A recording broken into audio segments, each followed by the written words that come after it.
हमारे इस YouTube channel के सेगमेंट फास्ट न्यूज में आप तमाम का इस्तकबाल है। इस वीडियो में आप देख सकते हैं कम मिनटों में बहुत ज्यादा खबरें। तो आइए शुरू करते हैं वीडियो को और देखते हैं आज की ताजा तरीन खबरें।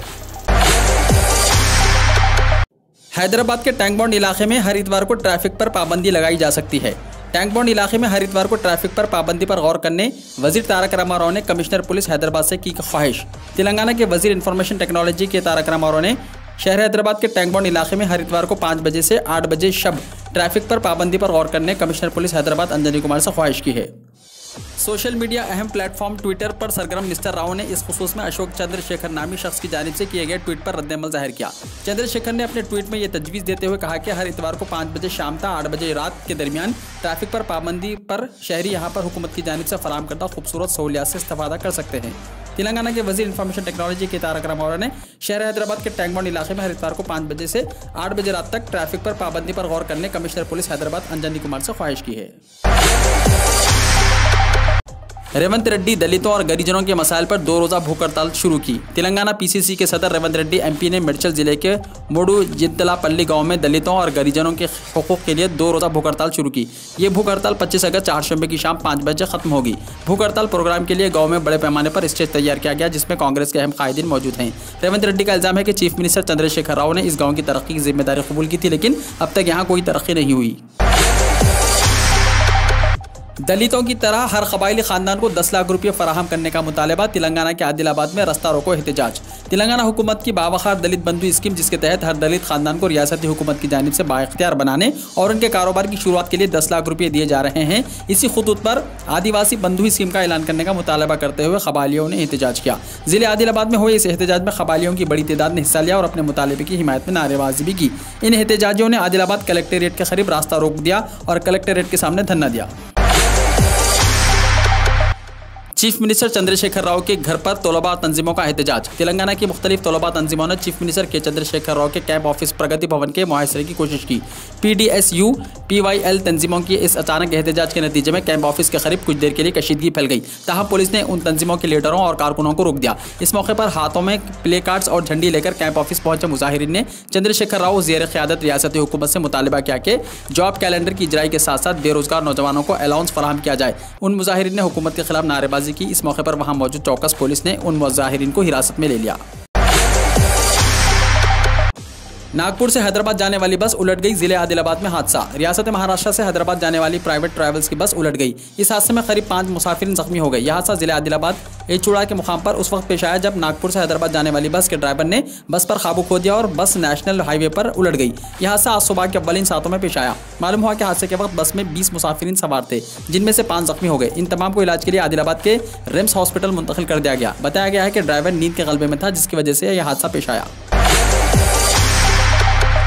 वैक्सीन के लिए अब व्हाट्सएप से भी रजिस्ट्रेशन कराने की सहूलत। मरकजी वजीर सेहत ने दिया बयान। मरकजी वजीर सेहत मनसुख मंडाविया ने ट्विटर करके इत्तला दी कि अब वैक्सीन लगवाने के लिए व्हाट्सएप के जरिए भी रजिस्ट्रेशन कराया जा सकता है। उन्होंने कहा कि कोरोना वैक्सीन के स्लॉट्स अब व्हाट्सएप से भी बुक कराए जा सकते हैं। स्लॉट्स बुक कराने के लिए MYGOVINDIA की कोरोना व्हाट्सएप पर corona help desk book slot पर WA.ME लिखकर 9013151515 पर सेंड कर दें।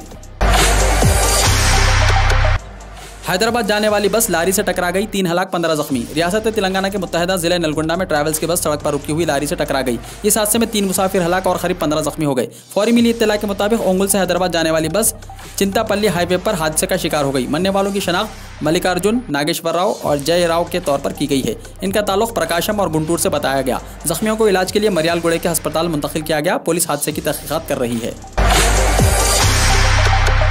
कोविड-19 की तीसरी लहर के पेश नज़र प्राइम मिनिस्टर मोदी की हेल्थ मिनिस्टर के साथ हुई मीटिंग। कोरोना के मामले लगातार जारी हैं और अब ऐसा माना जा रहा है कि कोरोना की तीसरी लहर भी जल्द आ सकती है। गुज़िश्ता रोज़ नेशनल डिजास्टर मैनेजमेंट अथॉरिटी की रिपोर्ट में कहा गया था कि अक्टूबर के इब्तिदा तक कोरोना की तीसरी लहर आ सकती है, जिसके मद्देनज़र प्राइम मिनिस्टर मोदी ने आज एक मीटिंग तलब की है। इस मीटिंग में वजारत सेहत, काबीना सेक्रेटरी और इलेक्शन कमीशन के जिम्मेदारान शामिल होंगे। इस मीटिंग में कोरोना की तीसरी लहर के हवाले से तैयारियों का जायजा लिया जाएगा। उत्तर प्रदेश में नामालूम बीमारी की जद में आने से 6 बच्चों की मौत। हेल्थ डिपार्टमेंट है परेशान। उत्तर प्रदेश में एक नामालूम बीमारी ने बच्चों को परेशान कर रखा है और मथुरा जिले वाक़ फरा इलाके में इस बीमारी ने 6 मासूमों की जान ले ली है। एक रिपोर्ट के मुताबिक फरा इलाके के कुहा गांव में गुज़िश्ता एक हफ्ते में इन 6 बच्चों की मौत हो गई, जिससे महकमा सेहत में हलचल मच गई। पूरे गाँव को सैनिटाइज किया गया और लोगों की सैंपलिंग हो रही है। यह भी बताया जा रहा है कि नामालूम बीमारी की वजह से कई दही आवाम को अलग अलग अस्पताल में दाखिल भी कराया गया है, जहाँ उनका इलाज जारी है। Hindi news portal ABP live पर शाया एक खबर के मुताबिक बीमारी को लेकर दही अवाम कई दिनों से महकमा सेहत को मुतल्ला कर रहे थे, लेकिन महकमा सेहत का कोई भी अफसर और मुलाजिम गाँव नहीं पहुंचा। अब जबकि बीमारी के सबब अमवात का सिलसिला शुरू हो गया है, तो महकमा सेहत में अफरा तफरी का माहौल पैदा हो गया है। वजारत दाखिला की रिपोर्ट के मुताबिक अक्टूबर में तीसरी लहर का खदशा, बच्चों को होगी सख्त मुश्किलात। वजारत दाखिला की हिदायत पर कायम national institute of disaster management के तहत तश्कील दी गई माहिरीन की एक कमेटी ने यह नतीजा निकाला है कि कोविड-19 की तीसरी लहर अक्टूबर के आसपास बढ़ सकती है। टाइम्स ऑफ इंडिया की एक खुसूसी रिपोर्ट के मुताबिक रिपोर्ट में नोट किया गया है कि बच्चों के लिए तिब्बी सहूलियात, डॉक्टर, अमला, वेंटिलेटर, एम्बुलेंस वगैरह जैसे साजो सामान खुसूसी तौर पर फराहम किए जाएंगे, जहाँ बच्चों की बड़ी तादाद मुतासिर होने का खदशा है। आजम खान और उनके बेटे को सुप्रीम कोर्ट से मिली राहत। उत्तर प्रदेश के मजबूत लीडर आजम खान के बेटे अब्दुल्ला खान को जमानत मिल गई है। सुप्रीम कोर्ट ने दोनों को पासपोर्ट के 2 मुकदमात में जमानत दे दी। सुप्रीम कोर्ट से राहत मिलने के बाद अब अब्दुल्ला आजम खान जल्द जेल से बाहर आ सकते हैं। अब केस में जमानत मिलने के बाद अब अब्दुल्ला आजम खान को तमाम मुकदमात में जमानत मिल गई है। जिले अदालत के खुसूसी अदालत में मुद्दई आकाश सक्सेना का बयान रिकॉर्ड होने के बाद वो जेल से बाहर आ सकते हैं। आकाश सक्सेना BJP के लीडर हैं। उन्होंने 2 पासपोर्ट केस में अब्दुल्ला आजम खान के खिलाफ शिकायत दी थी। आखिरी बार आजम खान और अब्दुल्ला आजम खान को पैन कार्ड के 2 मुकदमात में जमानत मिली है। आजम खान और उनका बेटा कई मुकदमात में मुलजिम है और सीतापुर जेल में बंद है। आजम खान समाजवादी पार्टी के एक बड़े लीडर हैं और उत्तर प्रदेश के रामपुर से MP भी हैं। उद्धव ठाकरे के खिलाफ काबिल एतराज़ बयान देने की वजह से हिरासत में लिए गए मरकजी वजीर नारायण राणे। महाराष्ट्र के वजीर आला उद्धव ठाकरे के खिलाफ मुतनाज़ा तबसरे को लेकर मरकजी वजीर नारायण राणे को पुलिस ने हिरासत में ले लिया। नारायण राणे ने रत्नागिरी कोर्ट में पेश की जमानत की अर्जी दाखिल की थी, जिसे अदालत ने मुस्तरद कर दिया। वहीं बॉम्बे हाई कोर्ट ने भी उनकी जमानत अर्जी पर फौरी समाअत से इनकार कर दिया। ऐसे में नासिक पुलिस की खुसूसी टीम ने रत्नागिरी जाकर उन्हें हिरासत में ले लिया। इलाहाबाद हाईकोर्ट ने मुअत्तल मुस्लिम पुलिस एहलकार मोहम्मद फरमान को दौरान सर्विस दाढ़ी रखने की इजाज़त देने से इनकार कर दिया। कहा कि यह सरकारी अहकामात की खिलाफ वर्जी है। वो आइन के आर्टिकल 25 के तहत दाढ़ी रखने का मुतालबा नहीं कर सकता। जस्टिस राजेश सिंह चौहान की लखनऊ बेंच ने यह हुक्म पुलिस कांस्टेबल मोहम्मद फरमान की जानिब से दायर की गई एक रिट पिटीशन पर दिया। काबिल जिक्र है कि कांस्टेबल को दाढ़ी रखने पर गुज़िश्ता साल नवंबर में मुअत्तल किया गया था। उत्तर प्रदेश के DGP ने 26 अक्टूबर 2020 को एक सर्कुलर जारी किया, जिसमें पुलिस वालों को दाढ़ी रखने से मना किया गया। इसके बाद कांस्टेबल ने अपनी मुअत्तल के खिलाफ अदालत से रुजू किया। उसने मुतालबा किया कि आर्टिकल 25 के तहत उसे दाढ़ी रखने की इजाज़त दी जाए। ये मजमून मजहब की आज़ादी से मुताल्लिक़ है। इनकम टैक्स अफसर के घर में 2 लाख रुपए की हुई चोरी। नामालूम शरपसंदों ने मुबैना तौर पर महाराष्ट्र के नागपुर में महकमा इनकम टैक्स के एक सीनियर ओहदेदार के घर से 2,20,000 रुपये मालियत के जेवरात और नकद चोरी कर ली। एक पुलिस अफसर ने मालूमात दी। बालट मांस पुलिस स्टेशन के एक अफसर ने मंगल को बताया कि यह वाक़या Nagpur income tax commissioner Rajesh Ranjan Dinanath Prasad के घर आईकार्ड कॉलोनी में पेश आया। इस वाक़े की इत्तला पीर को दी गई। उन्होंने बताया कि प्रसाद 6 अगस्त को एक रिश्तेदार के घर बम्बई गए थे। इस दौरान कुछ लोग इसके घर का ताला तोड़कर आए और उन्होंने मुबैना तौर पर 60,000 रुपये नकदी और सोने का हार चोरी कर लिया। ओहदेदार ने बताया कि जब प्रसाद पीर को नागपुर वापस आए तो उन्होंने इस वाक़े के बारे में मालूमात मिली। इत्तला मिलने पर गट्टी माइन पुलिस ने मौके पर पहुंचकर मुकदमा दर्ज कर लिया।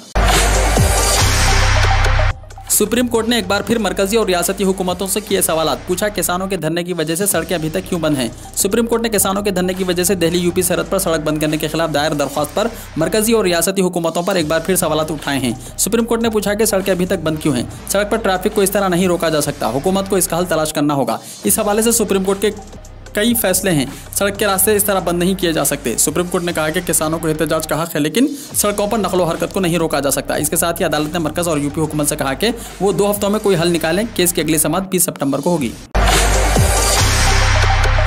दुनिया का सबसे कदीम और सस्ता शहर। दुनिया का कदीम तरीन सोशल हाउसिंग मंसूबा, सालाना किराया तकरीबन 170 रुपये है।